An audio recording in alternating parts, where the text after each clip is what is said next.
तो ये पहला न्यूमेरिकल जो कल हम लोगों ने किया था उस पे बेस्ड है, जो थ्योरी हम लोग पैरेलैक्स वाला कर रहे थे, हमने डिस्कस किया था कि हम लोग न्यूमेरिकल उसके बेस्ड करेंगे। क्वेश्चन कह रहा है the moon is observed from diametrically opposite points A and be on the earth. तो जो मान लो हमारा अर्थ है, अर्थ का दो डायमेट्रिकली ऑपोजिट पॉइंट है ए और बी। ये अर्थ पे दो पॉइंट है डायमेट्रिकली ऑपोजिट।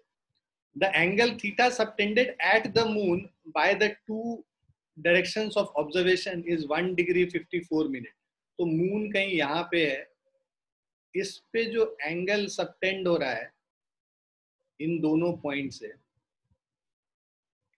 सो ये जो एंगल सबटेंड हो रहा है ये थीटा जो पैरेलैक्स एंगल है ये दे रखा है 1 डिग्री 54 मिनट्स। तो इसको पूरे को अगर हम लोग डिग्री में कन्वर्ट कर लेते हैं तो 154/60, ये मिनट को अगर हमें डिग्री में कन्वर्ट करना है तो मिक्स फ्रैक्शन में 154/60 डिग्रीज लिख सकते हैं। ठीक है, 6 9s एंड 6 10 टाइम्स, सो ये हो गया हमारा 19/10 डिग्रीज। ठीक है, ये हमारा पैरेलैक्स एंगल हो गया theta. Basically this is the parallax angle.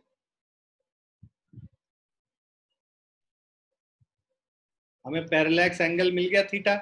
अब हमें कह रहा है given that diameter of the earth to be about 1.276 into 10 to the power 7। ये क्या है? बेसिस है। जो डायमीटर ऑफ अर्थ है उसको हम लोग बेसिस ले लेंगे, 1.276 into 10 to the power 7 metre. और ये हमारा डी था, डिस्टेंस ऑफ मून। हमें निकालना है यहाँ पे यही distance of moon from the earth, right. So L is equal to R theta होता है, मतलब जो B is equal to D into theta और D is equal to B upon theta. अच्छा, ये थीटा रेडियन में होना चाहिए, तो पैरेलैक्स एंगल को अगर हम रेडियन में कन्वर्ट करेंगे तो 19/10 डिग्री को π/180 से डिवाइड कर देंगे, मल्टीप्लाई कर देंगे तो हमें ये रेडियंस में पता चल जाएगा। अब ये रेडियंस में पता चल गया है थीटा और बी हमें पता है। इन सब को सॉल्व कर लेते हैं। 1.276 into 10 to the power 7 divided by 19/10 into π/180 radians. So D का वैल्यू हो जाएगा 1.276 into 10 into 180 into 10 to the power 7 divided by 19 into pi. So इसको अगर हम लोग कैलकुलेट करते हैं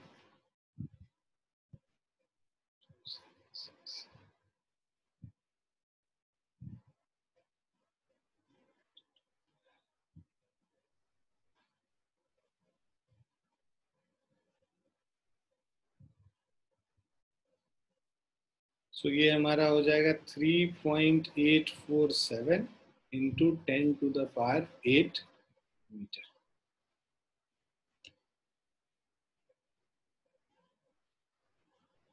देखो मैंने तो कैलकुलेटर का इस्तेमाल कर लिया, तुम्हें कैलकुलेटर नहीं मिलेगा एग्जाम में।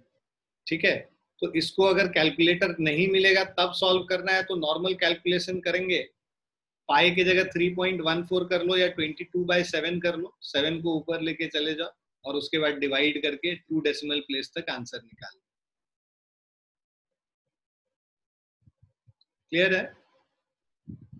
देखो इसको हम लोग अगर नॉर्मल कैलकुलेशन से करते तो ये 0 और ये 0 को हटा के इसको हम लिख सकते हैं 127.6 divided by 19 into 3.14, right, into 18 into 10 to the power 7। ऊपर वाले को मल्टीप्लाई करेंगे, नीचे वाले को मल्टीप्लाई करेंगे और फिर डिवाइड करेंगे, तो 2-3 स्टेप में कैलकुलेशन खत्म होगा आपका और ये आंसर है।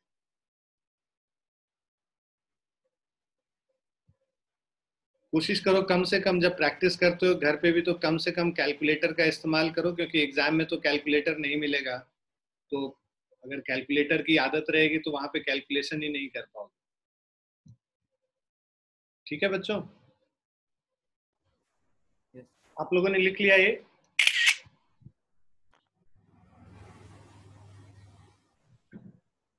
लिख लिया आप लोगों ने और समझ में भी आ गया आप लोगों को?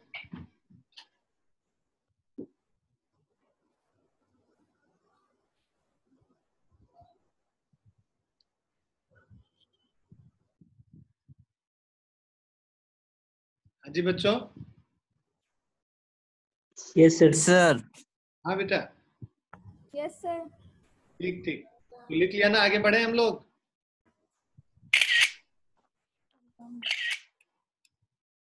नेक्स्ट क्वेश्चन पे चलते हैं। अब ये कह रहा है sun's angular speed, sorry, the sun's angular diameter is measured to be 1920 seconds, right? तो sun का angular diameter दे रखा है। The distance of the sun from the earth is 1.496 into 10 to the power 11 meter. What is the diameter of the sun? देखो ये size वाला है, तीसरा वाला जो application हम लोग कर रहे थे वो है। तो ये अगर हमारा sun है और let's say इस point of earth से हम लोग इसको observe कर रहे हैं, तो size निकालना है हमें। ये पॉइंट से ऑब्जर्व कर रहे हैं, ये डायमीटर है। कह रहा है एंगुलर डायमीटर। एंगुलर डायमीटर मतलब कितना एंगल सबटेंड कर रहा है, थीटा, जो कि पैरेलैक्स एंगल होता है। तो ये जो एंगुलर डायमीटर थीटा है, दिस इज 1920 सेकेंड्स। इसको तो पहले हम लोग डिग्री में कन्वर्ट करेंगे, तो 1920 को 60 से डिवाइड करोगे तो मिनट होगा, और फिर से 60 से डिवाइड करोगे तो डिग्री हो जाएगा। और इसको रेडियन में कन्वर्ट करने के लिए पाई बाय 180 से मल्टीप्लाई कर लेंगे। तो 1920 by 60 into 60 into pi by 180, ये हमारा रेडियन में वैल्यू हो गया। अब इसके बाद देखो हर स्टेप पे कैलकुलेशन नहीं करना चाहिए, कैलकुलेशन हमेशा लास्ट में जाके करना चाहिए, जिससे अगर कोई मिस्टेक हुआ है तो सीधे लास्ट में ही नंबर कटेगा, राइट? मतलब अगर हम बोर्ड की बात करें, बाकी भी लास्ट में जाओगे तो फिर हो सकता है कि कैंसिल हो जाए चीजें और तुमको आसानी से सॉल्व करके निकाल पाओ। तो इस चीज का हमेशा ध्यान रखना, हर लेवल पे कैलकुलेशन नहीं करना चाहिए। अब distance of the sun from the earth is, ये जो डी है ये हमें दे रखा है, ठीक? और हमें यहाँ पे ये बी निकालना है। सो डायमीटर ऑफ द सन निकालना है। तो अगर हम लोग ये वैल्यूज करते हैं, और अगर तुम अपने जो बुक में जो हम लोग फॉर्मूला कर रहे थे, उसमें बेसिकली ये जो डिस्टेंस था वो एस था, और ये डायमीटर को लेट से हम डी से रिप्रेजेंट करते हैं, ठीक है? तो अब ये यहाँ पे अगर हम सॉल्व करेंगे, so D is equal to S into theta. Distance हमें दे रखा है सन का, this is 1.496 into 10 to the power 11 metre. So s into theta मतलब 1.496 into 10 to the power 11 कर लिया हमने s। थीटा का वैल्यू हमें रेडियंस में निकाल रखा है, 1920 into pi divided by 60 into 60 into 180, right? अब इसको हम लोग को फिर से कैलकुलेट करना है, तो हमें डायमीटर सन का निकल जाएगा मीटर में। सो इसको सॉल्व कर लेते हैं। हमारे पास है 1.496 into 1920 into pi divided by 60 into 60।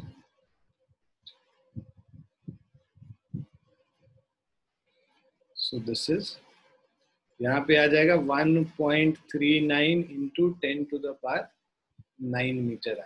तो ये हमारा डायमीटर हो गया सन का। क्लियर है? बेसिकली हम हमेशा एक ही फॉर्मूला याद रखेंगे, L is equal to R into theta. ये फॉर्मूला बस याद रखेंगे तो उसी से हो जाएगा। ये यहाँ पे लेंथ ऑफ द आर्क ये D है, तो और ये R जो है ये S है, तो D is equal to S into theta, उसी से हम लोग निकाल सकते हैं। तो हर के लिए अलग अलग फॉर्मूला न याद करके अगर बस यही length of the arc is equal to radius into angle subtended by that arc, right, इसी को अगर ध्यान में रखेंगे तो अपने आप सारी चीजें इजी हो जाएंगी. So length of arc is equal to radius into angle subtended by arc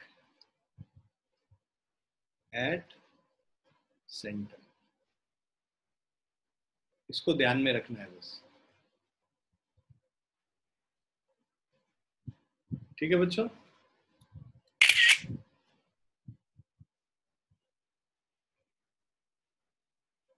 लिख लिया सभी ने?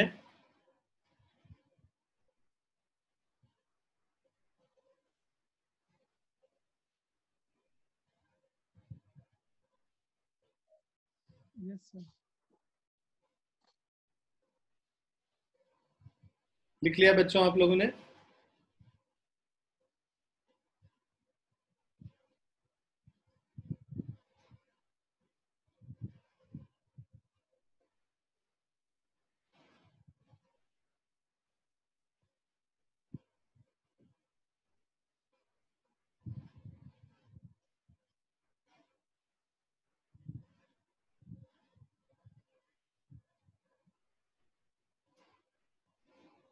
जब आप लिख लें तो तुरंत बता दीजिए जिससे हम लोग नेक्स्ट क्वेश्चन पे मूव कर सकें. हो गया सर. ठीक है.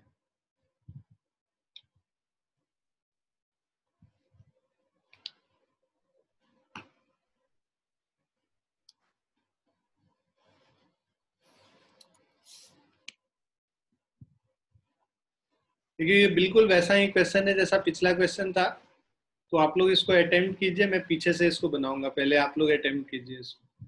यहाँ पे distance of the sun from the earth दे रखा है. ये जो वैल्यू है s is equal to 1.496 into 10 to the power 11 metre दे रखा है s का वैल्यू. यहाँ पे भी डायमीटर निकालना और एंगुलर डायमीटर 2000 सेकेंड्स दे रखा है. Theta is equal to 2000 seconds. तो पहले इसको थीटा को रेडियन में कन्वर्ट कर लीजिए और उसके बाद diameter d is equal to, ये r दे रखा है, इसको r से ये रिप्रेजेंट कर रहा है, तो d is equal to r into theta हो जाएगा. Diameter d is equal to r into theta.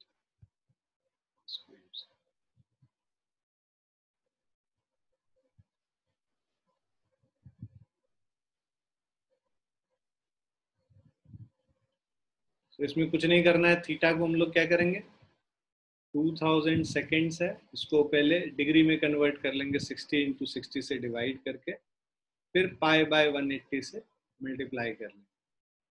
तो ये देखो ये जीरो और ये जीरो कैंसिल हो गया.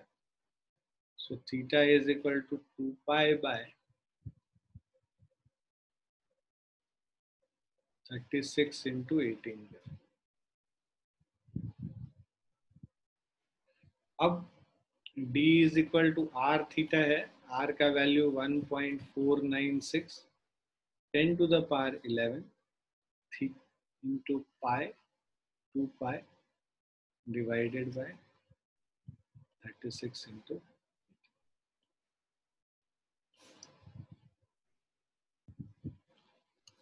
1.496 इंटू divided by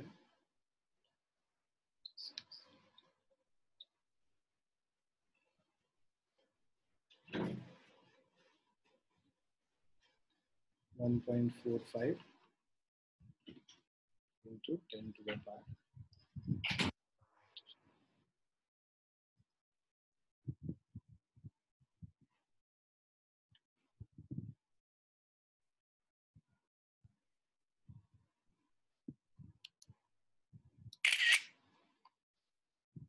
आप लोग अभी प्रिपरेशन के दौरान बहुत सारा प्रैक्टिस करना होगा. हो सकता है कि ऐसे कैलकुलेशंस को आप मतलब बेसिकली कॉन्सेप्ट सीखना चाहते हैं और उस समय कैलकुलेटर का इस्तेमाल करना चाहते हैं. तो हम लोगों ने भी किया था, बट जब टेस्ट करते थे या फिर ऐसे कोशिश करते थे कि इसको करें, बाद में चेक कर लेते थे, कहीं गलती होता था तब चेक करते थे कैलकुलेटर से। तो साइंटिफिक कैलकुलेटर एक आता है, ये हर बच्चे के पास होना चाहिए जो भी तैयारी कर रहा है आज की डेट में।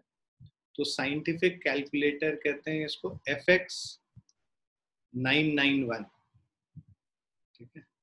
सो ये फंक्शन होता है, 991 फंक्शंस होते हैं, FX 991 कैसियो का आता है, ठीक है। हम आपको Amazon से लिंक भेज देंगे, आप लोग उससे देख के खरीद सकते हो या फिर वहां पे जो शॉप होगा उससे खरीद सकते हो जहाँ से। बट हाँ, ये आपको प्रिपरेशन के दौरान आपको जरूरत पड़ेगी इसकी। है आप लोगों के पास साइंटिफिक कैलकुलेटर या फिर फोन वाले कैलकुलेटर से ही काम चला रहे हैं आज? फोन में तो है। अच्छा, तो ये कैलकुलेटर देख लीजिएगा, ये ऐसा दिखता है बेसिकली। इसमें बहुत सारे कीज होते हैं, बहुत सारे फंक्शंस होते हैं, तो वो आप इसको यूज कर सकते हैं। मैं अभी भेज भी दूंगा आप लोगों को लिंक। लिख लिया सभी ने इसको? Yes, sir. Yes sir.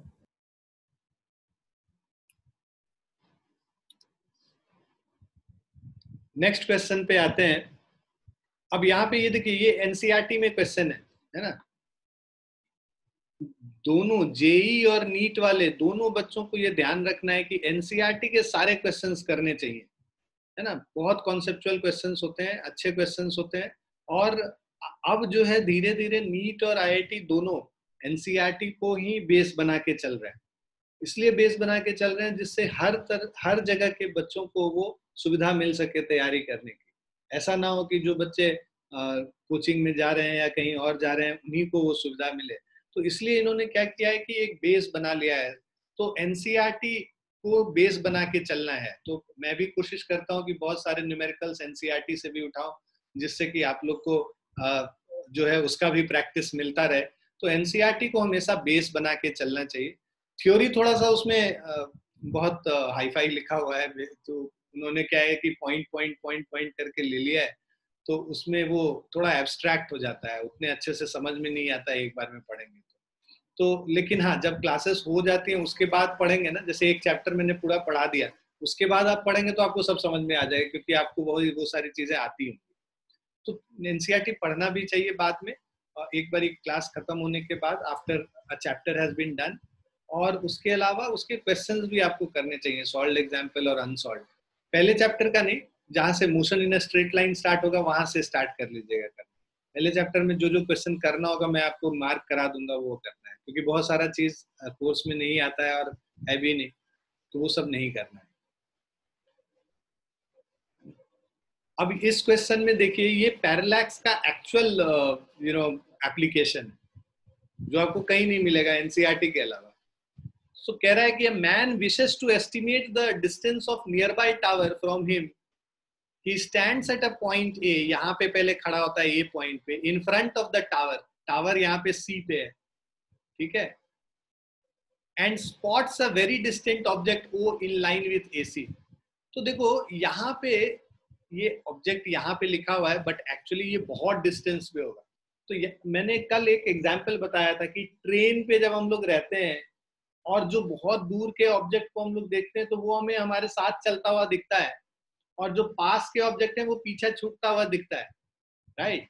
तो अभी हम लोग क्या कर रहे हैं, अगर डिस्टेंट ऑब्जेक्ट को दिखेंगे तो वो हमेशा हमको सीधा ही दिखेगा, यहीं पे दिखेगा कहीं पे, ठीक है। तो ये जो ओ ऑब्जेक्ट है इसी लाइन पे दिख जाएगा हमको, राइट। सो नजदीक का पॉइंट सी पे है और दूर का जो मतलब टावर सी पे दिख रहा है और दूर का ऑब्जेक्ट ओ, दोनों एक ही लाइन में हमें दिख रहे हैं यहाँ, राइट। इसको भूल, ये कंफ्यूज करेगा। तो ये ऑब्जेक्ट को हम देख रहे हैं और टावर सी एक ही लाइन पे दिख रहा है। उसके बाद क्या करता है, he stands at point A, अच्छा ये तो कर लिया हमने। He then walks perpendicular to AC up to B, मतलब एसी के परपेंडिकुलर डायरेक्शन में ये बी तक चल के आता है, यहाँ पे पहुंचता है ना, अ डिस्टेंस ऑफ 100 मीटर। तो ये कितने डिस्टेंस चल लिया, 100 मीटर आ गया यहाँ पे। उसके बाद and looks at point O and C again. अब जो नजदीक वाला है वो तो इसको वहीं पे दिखेगा, नजदीक वाला जहां पे था, और ओ वाला पॉइंट इसके साथ साथ चलता रहेगा, क्योंकि ये दूर का पॉइंट है। मैंने पैरेलैक्स में बोला था जो डिस्टेंट ऑब्जेक्ट है वो हमेशा एक ही लाइन पे उसको दिखता है। अगर यहाँ पे उसको अपने से परपेंडिकुलर दिख रहा था तो इस पॉइंट पे आएगा तो भी उसको अपने परपेंडिकुलर दिखेगा। ये क्लियर है कॉन्सेप्ट?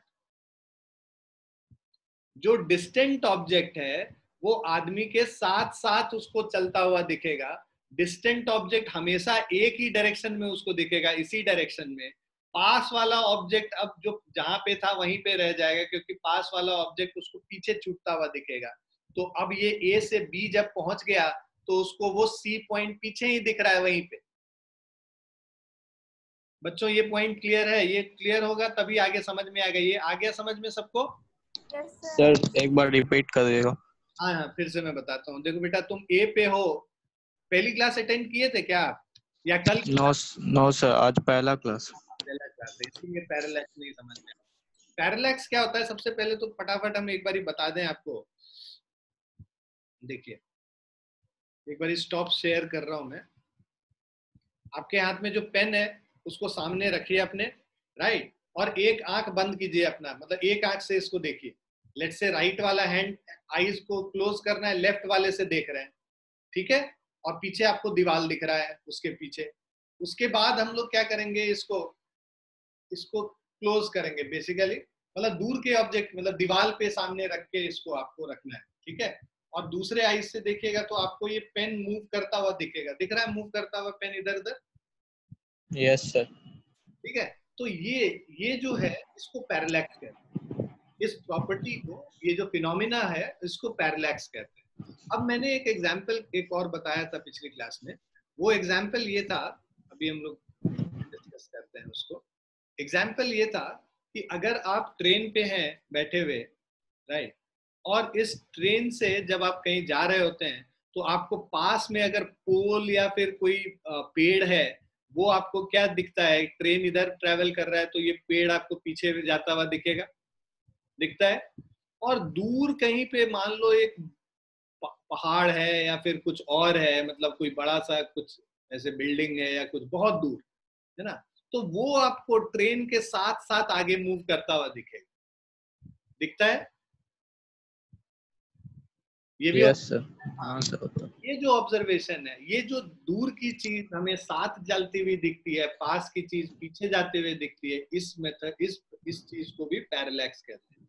तो मतलब ये हुआ कि पैरालैक्स ये है कि आप अगर ट्रैवल करते हो तो नजदीक की चीज तो आपको पीछे छूटते दिखेगी, दूर की चीज आपको साथ चलते हुए दिखेगी आप। तो वही चीज यहाँ पे हो रहा है। ए पॉइंट से जब हम पास की चीज को देख रहे थे, सी पे था, और दूर की चीज उसी लाइन पे था, बट अब जब हम ए से बी पहुंच गए तो जो पास वाली चीज थी वो तो पीछे छूट गया, और जो दूर वाली चीज तो वो साथ साथ हमारे चलता गया। तो अब बी पॉइंट से जब दूर के चीज को ऑब्जर्व करेंगे तो वो इस लाइन पे ऑब्जर्व होएगा, और पास की चीज को ऑब्जर्व करेंगे तो वो इस लाइन पे ऑब्जर्व होगा, है ना। तो अब ये कह रहा है कि he then walks perpendicular to AC up to B a distance of 100 meter and looks at O and C again. Since O is very distant, the direction of BO is practically the same as AO. क्योंकि दूर पे है तो BO और AO का direction practically same होता है। But he finds the line of sight C shifted from the original line of sight by an angle 40 degree. तो ये कितने से शिफ्ट हो गया? ये theta is equal to 40 degree से शिफ्ट हो गया। क्लियर है? ये जो लाइन का शिफ्ट है ये 40 डिग्री से शिफ्ट हुआ है। अब आपसे कह रहा है कि estimate the distance of the tower C from its original position A. हमें सी का पोजीशन ए के रेस्पेक्ट में हम लोग को ओरिजिनल पोजीशन देखना है कि कितने इस पे है। तो जो ओरिजिनल पोजीशन है वो हम लोग को निकालना है ए सी का, ये जो, ठीक है, estimate the distance of tower C from his original position, मतलब एसी, ये डिस्टेंस हम लोग को निकालना है। अब ये डिस्टेंस एसी निकालना है, ये ए बी हो गया, ये राइट एंगल ट्राइंगल है, तो in triangle A B C अब आप देखोगे कि tan theta is equal to A B upon A C हो जाएगा, perpendicular by base tan theta हो जाता है। Yes sir. AB का वैल्यू हमें 100 मीटर पता है, AC हमें निकालना है, tan थीटा कितना है? 40 डिग्री है। तो हम लोग यहाँ पे सॉल्व करेंगे तो AC is equal to 100 divided by tan 40 degree. Calculator है तो हम निकाल सकते हैं। उसके अलावा आप बोलेंगे सर कैलकुलेटर तो अलाउड नहीं होता है, तो एक ट्रिग्नोमेट्रिक टेबल होता है जो आपको एग्जाम में मिलेगा। आपने देखा है कभी ट्रिग्नोमेट्रिक टेबल? नहीं देखा होगा, तो मैं आज उसको भी भेजूंगा आप लोग को, आप लोग उसका जीरोक्स करा के रख लीजिएगा अपने पास। वो ट्रिग्नोमेट्रिक टेबल क्या होता है, उसमें सारे एंगल्स के वैल्यूज दिए होते हैं, मतलब 0 डिग्री से लेके 90 डिग्री तक का, जैसे 1 डिग्री 2 डिग्री 3 डिग्री, हर वैल्यू पे तुमको इसका वैल्यू दिया होगा। मतलब tan का अगर ट्रिग्नोमेट्रिक टेबल है, tan 1 tan 2 tan 3 ऐसे दे रखा होगा, राइट। डिग्री मिनट्स और सेकेंड्स तक होता है। तो अभी हम लोग डिग्री में देखेंगे tan 40 डिग्री। तो अगर हम लोग ये वैल्यू देखें tan 40 का, तो ये 0.839 होता है। तो ये क्या हो जाएगा, 100 डिवाइडेड बाय 0.839, तो ये आ जाता है 119.17 मीटर। तो जो अप्रोक्सीमेट वैल्यू दिया हुआ 190। आ गया सबको समझ? Yes sir. Yes sir. तो ये तो न्यूमेरिकल थे बेस जो हमने पिछली क्लास में किया। अब इसके आगे हम लोग करते हैं, ये लिख लिया सबने? Yes sir. Yes sir.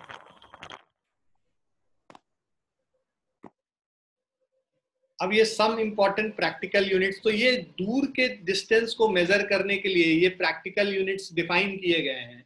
तो वहां पे देखो मीटर और इन सब से तो मेजर करेंगे नहीं, क्योंकि बहुत बड़ा हो जाता है।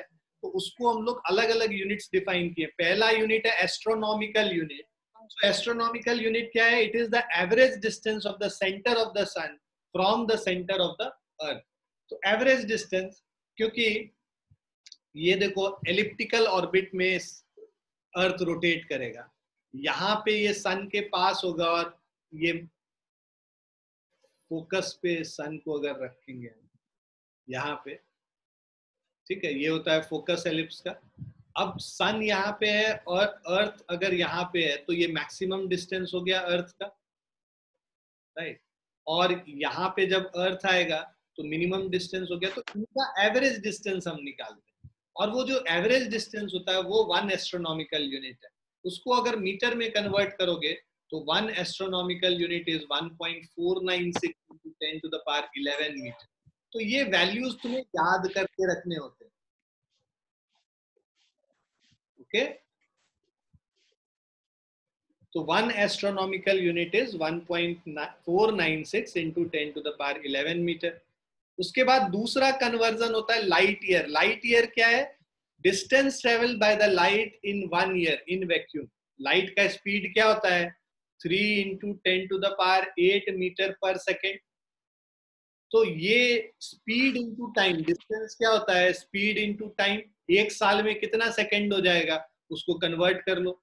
365 × 24 × 60 × 60, ठीक है। तो इतने सेकेंड को इससे मल्टीप्लाई करोगे तो ये आ जाएगा 1 light year is equal to 9.46 × 10⁻15 metre होता है। ये भी आपको value to remember, you have to remember this,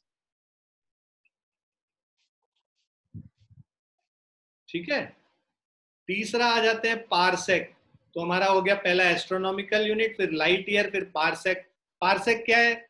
1 parsec is the radius of the circle at the center of which an arc of circle 1 astronomical unit long subtends an angle of 1 second।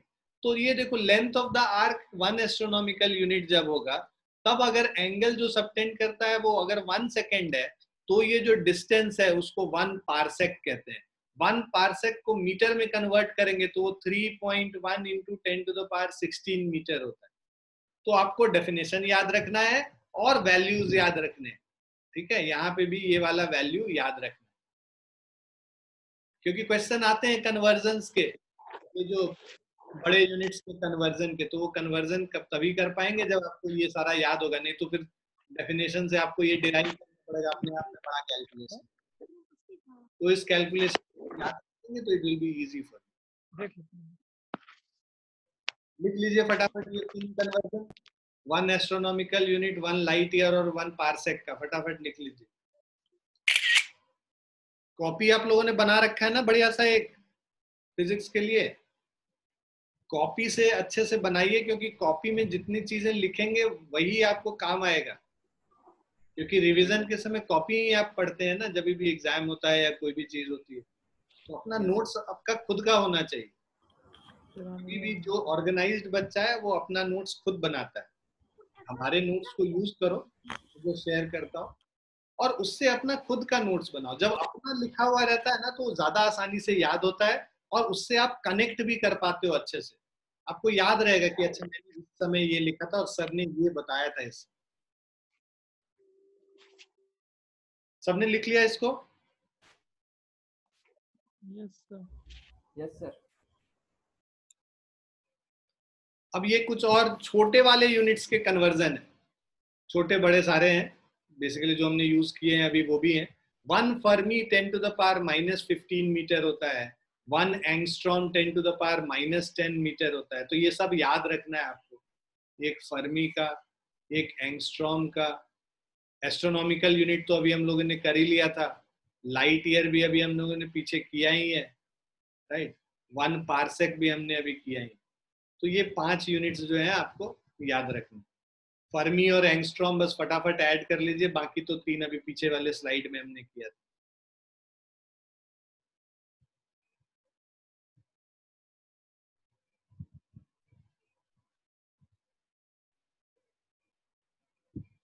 लिख लिया आप लोगों ने? Yes, sir.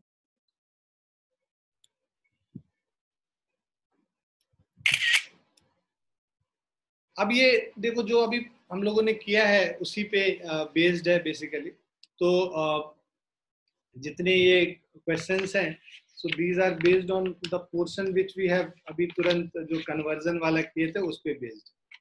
तो इसको फटाफट इसको भी हम लोग खत्म कर लेते हैं, राइट। तो सबसे पहला है, how many parsec are there in 1 light year. ठीक है, तो पार्सेक निकालना है एक लाइट ईयर में कितना है। सो आप अगर देखोगे तो दोनों का कन्वर्जन देख लो। 1 light year is 9.46 into 10 to the power 15 metre. तो आप यहाँ पे लिखोगे 1 light year is equal to 9.46 into 10 to the power 15 metre. ठीक है, so this is equal to, अब इसको पारसेक में कन्वर्ट करना है।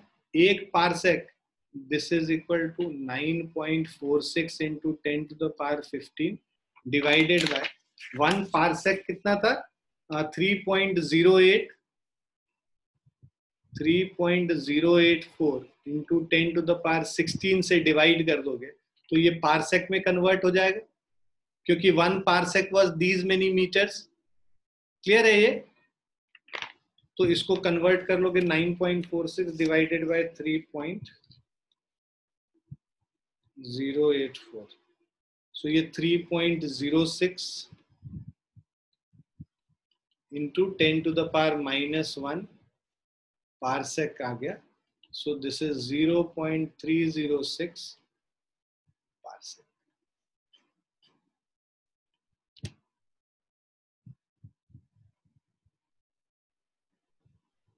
तुम यहां लिख लेना, since 1 parsec is 3.084 into 10 to the power 16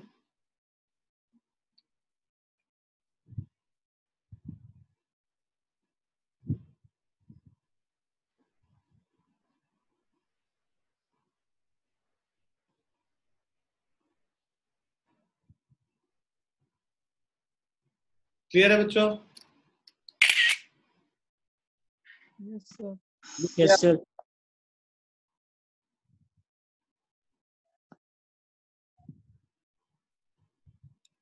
next पे चलते हैं। The mass of a proton is 1.67 into 10 to the power -27 kg. How many protons would make 1 gram? ठीक है, तो ये नॉर्मल मोल कॉन्सेप्ट का क्वेश्चन आ गया बेसिकली। एक प्रोटोन का इतना मास है, राइट। 1 ग्राम में कितने प्रोटोन है वो निकालने हैं हमें। ठीक है, so number of proton is equal to total mass by mass of one proton. Total mass कह रहा है 1 ग्राम, केजी में कन्वर्ट करोगे 1 इंटू 10⁻³ kg हो गया, और एक प्रोटॉन का जो मास है दैट इज 1.67 इंटू 10⁻27 kg हो जाएगा।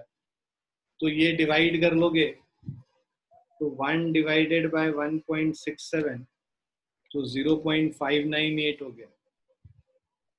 0.598 इंटू 10⁻27 ऊपर जाएगा +27 हो जाएगा, 27 - 3 24 हो गया। तो इसको स्टैंडर्ड फॉर्म में क्या होता है, डेसिमल प्लेस जो है पहला नॉन जीरो के बाद आना चाहिए, वही स्टैंडर्ड फॉर्म है।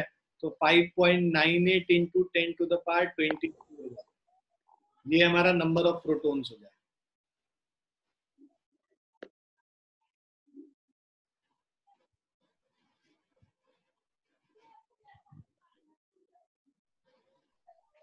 ठीक है,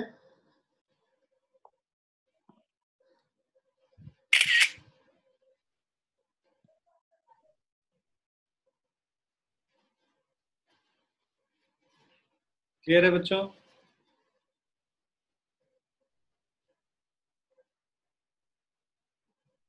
Yes, sir. लिख भी लिया आप लोगों ने? Yes, sir. थर्ड वाला देखिए, ये तो हम लोग पिछली क्लास में डिस्कस भी कर रहे थे कि भाई कैसे कन्वर्ट करते हैं डिग्री और इन सब को, मिनट को और सेकंड को रेडियंस में। Let us do it once again, है ना? जो लोग नहीं थे पिछली क्लास में उनको बता दें। बेसिकली 1 डिग्री हमने कल क्या पढ़ा था कि भाई 1 degree is equal to 60 minutes. Minutes ये वो वाला मिनट है, एंगल का मिनट है, इसको आर्क मिनट भी कहा जाता है। 1 degree is equal to 60 arc minute, जो यहाँ पे बताया हुआ है। और 1 minute is equal to 60 second, इसको आर्क सेकेंड कहा जाता है कभी कभी, जिससे कि टाइम वाले से हम लोग इसको सेपरेट करें। सो मिनट ऑफ आर्क और आर्क मिनट इसको कहते हैं, सेकेंड ऑफ आर्क या आर्क सेकेंड कहते हैं। इन सबको रेडियंस में कन्वर्ट करना है तो 1 degree is equal to, degree को रेडियन में कन्वर्ट करने के लिए हम लोग पता है कि पाई बाय 180 से डिवाइड करते हैं।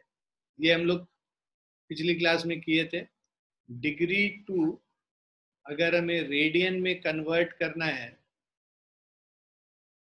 तो इसको हम लोग पाई बाय 180 से मल्टीप्लाई कर देते हैं। ठीक है, जो लोग कल नहीं थे उनके लिए 180 degree is equal to pi radian. Radian SI unit होता है एंगल मेजरमेंट का। जो लोग कल नहीं थे प्लीज वो जाके YouTube वीडियोस पहले दोनों क्लास का देख लीजिए, तो आपको क्लैरिटी हो जाएगी, फिर आपको समझ में ज्यादा अच्छे से आएगा, नहीं तो फिर छूटता चला जाएगा।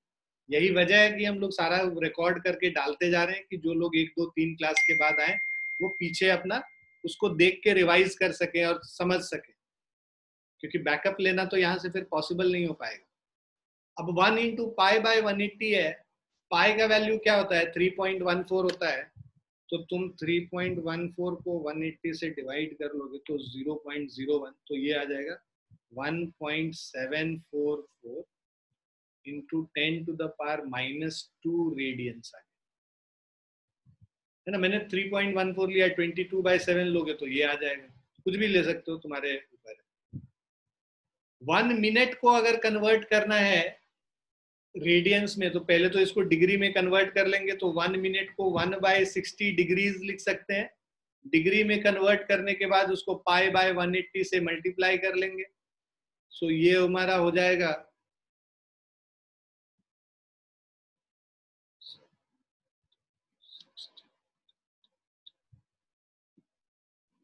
2.91 इंटू 2.91 इंटू 10⁻⁻4 रेडियंस के बराबर आ जाए। 1 सेकेंड को कन्वर्ट करना है तो इसको 1/60 इंटू 60, ये हमारा कन्वर्ट हो गया, इंटू पाई बाय 180 हो गया. So this is equal to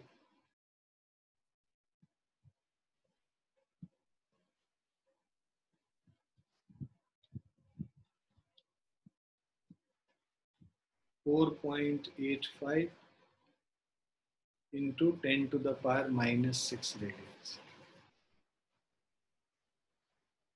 clear है सभी को? बहुत लोग क्या करते हैं, इसको याद कर लेते हैं, बट याद करना एक सोल्यूशन नहीं है. मतलब आई विल नॉट सजेस्ट कि आपको याद करना चाहिए. कितनी चीजें याद करोगे? अभी तो पहला 2-3 क्लास हुआ, इतनी चीज याद करने के लिए ऑलरेडी हो गया है ना. जब तक हम लोग 11th क्लास और 12th क्लास खत्म करेंगे तो मतलब हजारों चीज होंगी जो याद रखनी होंगी. That would not be possible for you to remember. मतलब ह्यूमनली पॉसिबल नहीं है. तो इसीलिए बेटर ये है कि चीजों को कैसे निकाला जाता है उस पर ध्यान दीजिए और उसको सीखिए, वहां पे फटाफट निकाल लीजिए. क्लियर है बच्चों? लिख लिया ये? Yes, sir.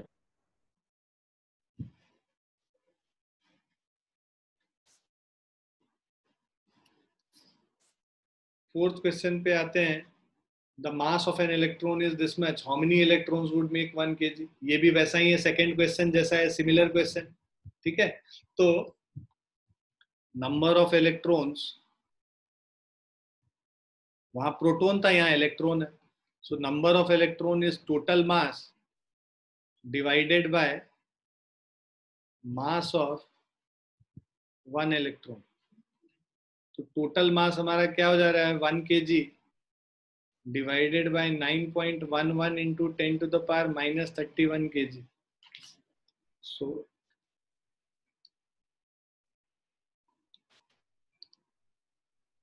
तो ये हो गया हमारा 1.097 into 10 to the power 30. तो अप्रोक्सीमेटली इसको हम लिख सकते हैं 1.1 into 10 to the power 30 electrons. 1 kg में इतने इलेक्ट्रॉन्स होंगे.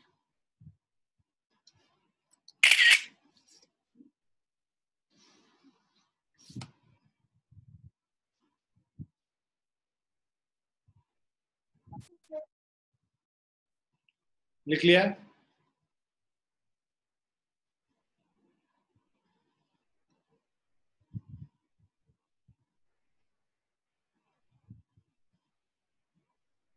नेक्स्ट पे चलते हैं. कह रहा है calculate the number of light years in 1 kilometre. ठीक है, तो हमें पता है कि 1 light year is equal to 9.46 into 10 to the power 15 metre होता है. ठीक है, सो इसको किलोमीटर में करोगे तो 9.46 into 10 to the power 12 kilometre हो गया. तो 1 kilometre will be 1 by 9.46 into 10 to the power 12 light years. इसको कैलकुलेट कर लोगे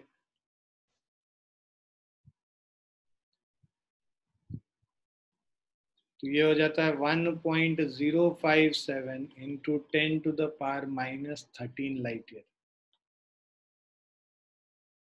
तो ये निकालने के लिए तुमको पहले ये याद रखना पड़ेगा. ये नहीं याद रखेंगे तब मुश्किल होगा निकाल.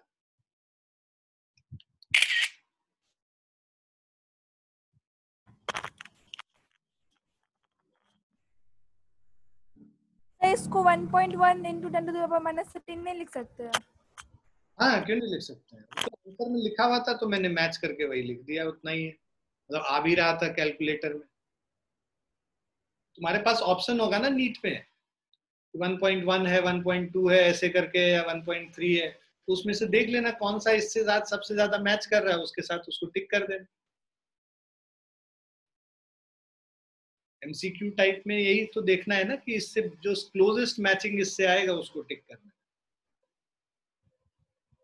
और स्कूल एग्जाम में अगर तुमने कैलकुलेट किया है तो 1.05 तक आया है तो 1.05 छोड़ दो या 1.06 कर दो ज्यादा से ज्यादा.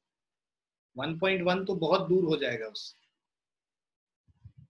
क्योंकि ऐसे भी 10 टू द पावर माइनस 13 है. तो जितना क्लोजली रखेंगे उतना अच्छा है.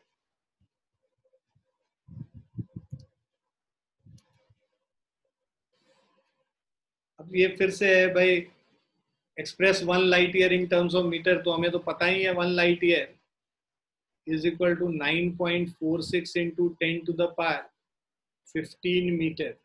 अब इसका ऑर्डर पूछ रहा है। ऑर्डर क्या होता है?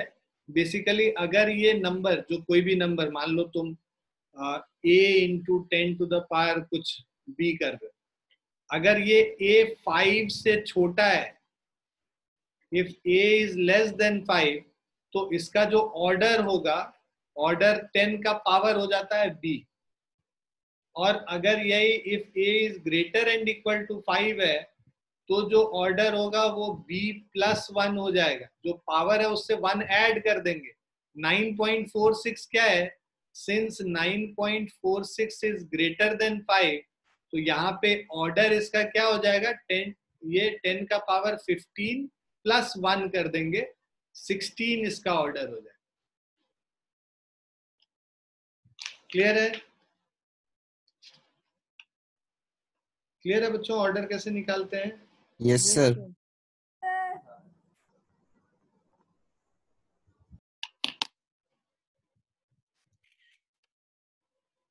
तो आज के लिए हम लोग यहीं पे रुकेंगे। इसके आगे हम लोग बेसिकली हमारा यूनिट वाला पोर्शन खत्म हो गया, जो यूनिट्स वाला जो कन्वर्जन और ये सब वाला चीज था। अब इसके आगे नेक्स्ट जो हम लोग को करना है, दैट इज एरर का जो एनालिसिस है, एरर एनालिसिस वाला पोर्शन करना है। तो जहाँ sum of errors, difference of errors, multiplication of errors होता है, पावर ऑफ एरर्स होता है, तब क्या करते हैं, है ना, कितने टाइप के एरर्स होते हैं, वो सारी चीजें। तो एरर वाला पोर्शन हम लोग नेक्स्ट क्लास में करेंगे। ठीक है बच्चों?